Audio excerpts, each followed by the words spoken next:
يا صباح الورد والفل والياسمين، اللهم صل وسلم وبارك على سيدنا محمد. اهلا بيكم معايا في فيديو جديد. انا علياء ودي قناتي. لو اول مره تشوف القناه يا ريت تضغطي على زر الاشتراك الموجود تحت الفيديو، ولو عجبك الفيديو يا ريت تضغطي لي لايك فضلا وليس امرا. النهارده بقى فيديو جديد وروتين جديد. صحيت. الولاد كنت مغيباهم من المدرسة عشان دور البرد اللي شغال مع الناس كلها ده. تمام، فقلت بقى اعمل شوية طعمية. طلعت الكيس من الفريزر وسبته يفك شوية. قلت بقى اعمل شوية طعمية عشان نفطر بيهم انا والولاد. انا طبعا ما كنتش متبلاها، تبلتها بكمون وكزبرة ناشفة. وحطيت يعني حتة صغيرة من البيكنج باودر وشوية ملح وقلبتهم حلو قوي، وبعدين رحت قلتها.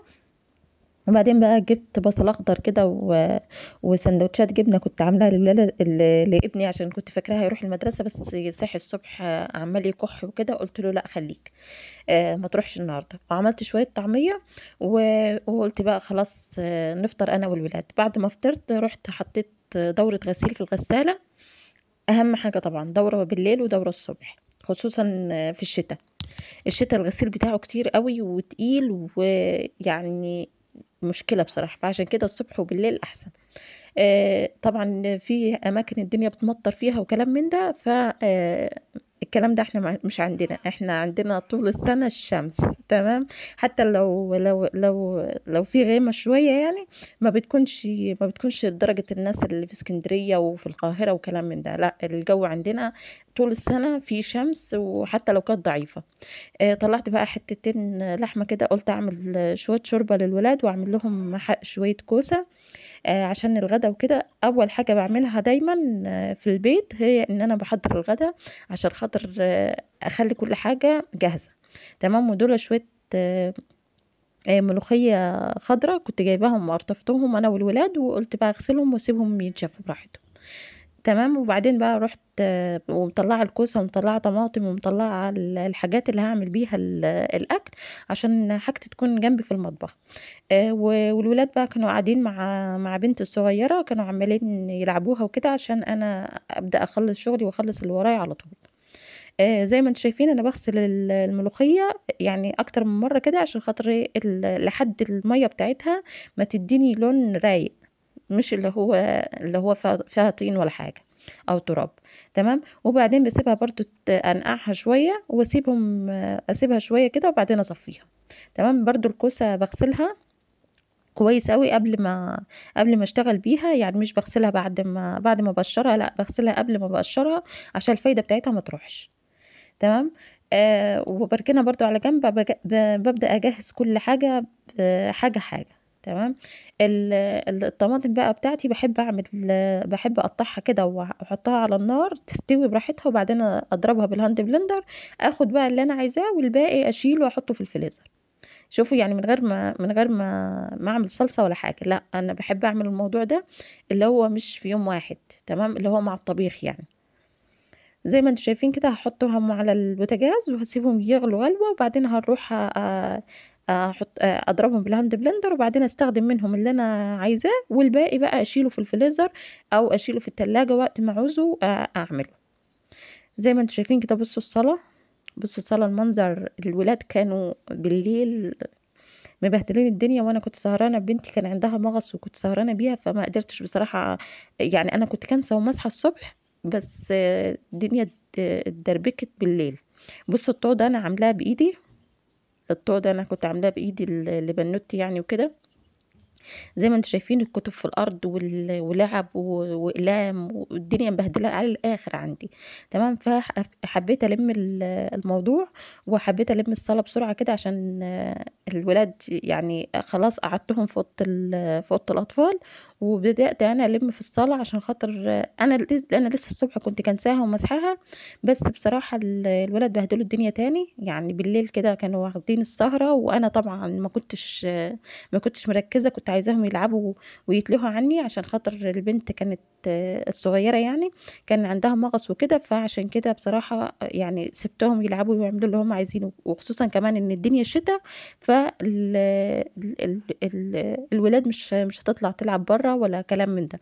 تمام. هيقعدوا في البيت. فعشان كده حبيت ان انا حبيت ان انا اخليهم ياخدوا راحتهم في اللعب وكده. وجيت بالليل بقى، جيت بالليل خالص كده حوالي الساعه 12 ولا واحده، كنت فصلت، ما كنتش قادره اقف ولا الم الدنيا. قلت خلاص خليها الصبح بقى، الصباح رواح والدنيا تمام يعني، الصبح اروق الدنيا انا. تمام زي ما انتم شايفين كده، انا يدوب بس بروق الدنيا بس بسيط، لان انا كنت مروقه الدنيا الصبح وكده. يعني يا دوب لان مجرد ما لميت الكتب والالعاب وكده الدنيا راقت. تمام. فعشان كده عشان كده يعني حبيت اوريكم المنظر بس كده. بصوا بصوا، والكوبايات واللانش بوكسات، السهرة كانت حلوة قوي بالليل. فعشان كده تمام. والمخدة دي بتاعت بنتي الصغننة. وكان في كمان اكياس لحاجات الولاد وكتب وملخصات وكله يعني. كأنهم كانوا قاعدين بيذاكروا يعني، وهم اصلا كانوا قاعدين بيلعبوا. تمام. بس بصوا زي ما انتم شايفين كده، مجرد ما لميت الدنيا خلاص الدنيا راقت اهي. والمخدات بتاعتي يا دوب بس عدلت المخدات والدنيا راقت خالص معايا. والصالة بقت الحمد لله زي الفل. بس هكنس الحافظة كده من فوق لفوق بس، ولمع الترابيزة وخلاص كده. زي ما انتم شايفين كده، انا جبت ابني يلم الدنيا دي عشان خاطر التصوير وكده. بصراحة مش عارفة اصور وانا يعني في الفيديو كده. فجبت ابني شال كل حاجة وحب هو يساعدني كمان. ف شال كل حاجة ورجع كل حاجة مكانها. زي ما انتم شايفين كده، الدنيا راقت اهي. والحمد لله ما فيش اي حاجه تاني في الارض.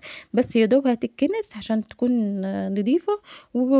والاماكن اللي ظاهره بس تتمسح، بس انا مش همسحها النهارده. لان انا اصلا مسحه الصبح وكده، فمش همسح تاني. ومفيش حاجه في الارض، هي يا دوب بس الكراكيب والكتب والالوان والكلام ده. تمام. زي ما انتم شايفين ابني ساعدني في الموضوع ده، فقلت بقى اكنسها بسرعه بسرعه. والحمد لله ما طلعتش حاجات كتير، لان اصلا ما فيهاش حاجه. هي بس سهرة الليل بس كده مع الولاد. وبس كده يا حبايبي. هكنسها كده والم التراب وكده يعني، وخلص وكده كنت تكون الصالة بتاعتي نظيفة.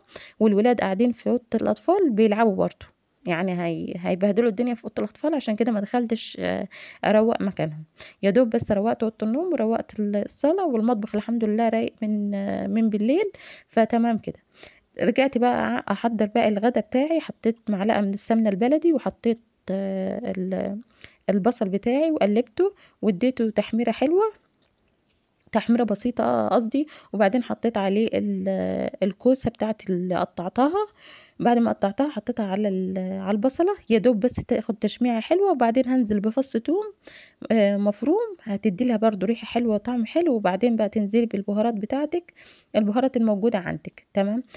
بعدين بقى شوفوا زي ما انتوا شايفين كده، حطيت يعني مغرفتين كده من الصلصه، وبعدين مغرفتين من الشوربه، وهسيبها تغلي حبة حلوين يعني، على بال ايه ما تستوي.